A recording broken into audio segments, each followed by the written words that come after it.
हिस्सा है।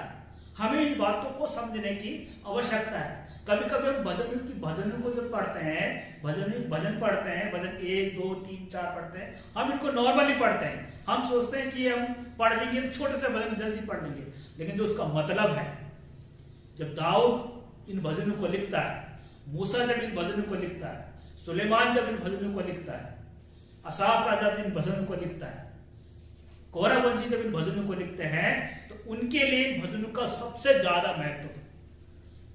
अगर भजन 150 आप पढ़ेंगे तो भजन 150 हालेलुया भजन है, और उससे संबंधित जो आगे भजन देखेंगे आप, उससे पीछे वाला भजन देखेंगे, उसमें कई भजन ऐसे हैं जो हालेलुया के भजन हैं।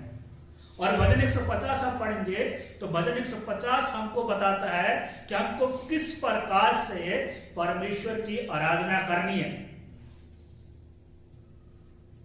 पहले तो वो बताता है कि हमें किस प्रकार से आराधना करनी है, दूसरी बात वो बताता है हमें कहां आराधना करनी है, तीसरी बात वो बताता है हमें क्यों आराधना करनी है, और चौथी वो बात बताता है कि हमें आराधना करने के लिए किन चीजों की आवश्यकता है, और लास्ट में वो बताता है यहोवा की आराधना करना क्या है, सबसे उत्तम काम है।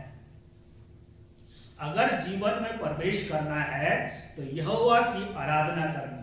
भजन 23 को आप पढ़ेंगे, भजन 23 अभी आपके सम्मुख भाई मुबारक जी ने पढ़ा और स्टार्टिंग में पढ़ा, तो भजन 23 में अगर आप भजन 23 को पढ़ेंगे तो भजन 23 का एक हिस्सा क्या है, पूरे भजन को क्या करता है, हमारे लिए आशीषमय बना देता है। आइए हम उसको पढ़ लेते हैं आप एक बार से।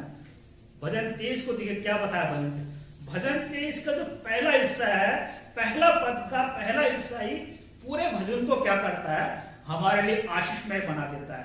क्या लिखा है, यहोवा मेरा चरवाहा है।